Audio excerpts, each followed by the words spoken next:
समरा, मुझे आवाज लगाने की या मुझसे बात करने की जरूरत नहीं है। तुम्हें यकीन दिलाना मेरी मजबूरी है, इसीलिए कह रही हूँ। मुझे यकीन दिलाने की भी जरूरत नहीं है। तुम एक खुदगर्ज लड़की हो जो सिर्फ अपने बारे में सोचती है। क्या खुद गर्जी किया है मैंने? तुम्हें अंदाजा है तुम्हारी इन हरकतों के बाद अब मुझ पे क्या गुजरेगी? मैं लोगों को कैसे फेस करूंगी? लोगों के तरह तरह के सवालात के कैसे जवाब दूंगी?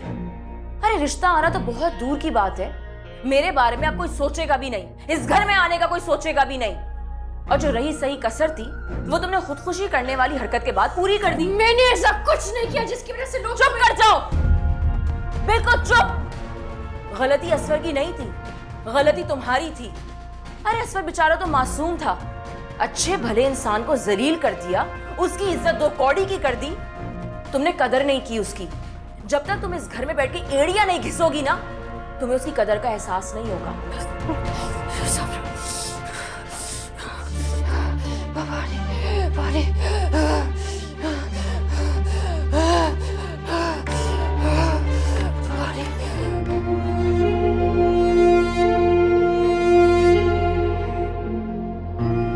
सॉरी शाजिया, ये सब करना मेरी मजबूरी है।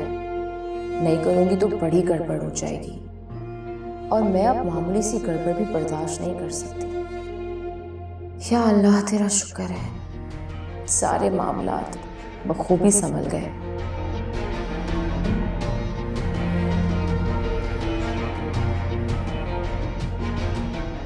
असफर तुम पागल हो? इतनी बड़ी बात हो गई और मुझे बताया तक नहीं। तुमने अब्बू से शाजिया के मुतालिक बात की क्यों?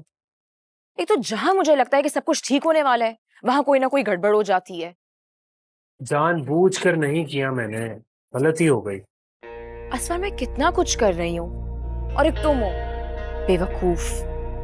हाँ तो तुम्हें भी तो मैंने मना किया था सलमान से मिलने को, तुम क्यों मिली?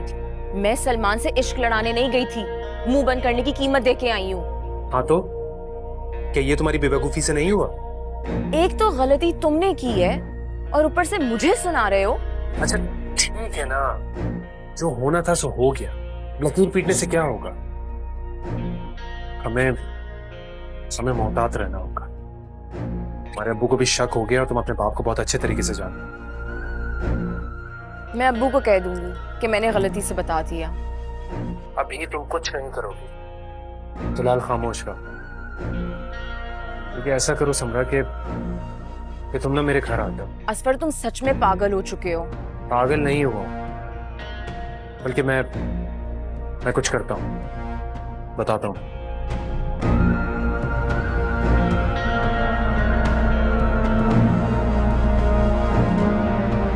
देखिए मेरे रांझना 20 से जुमेरात रात 9 बजे सिर्फ ग्रीन एंटरटेनमेंट पर।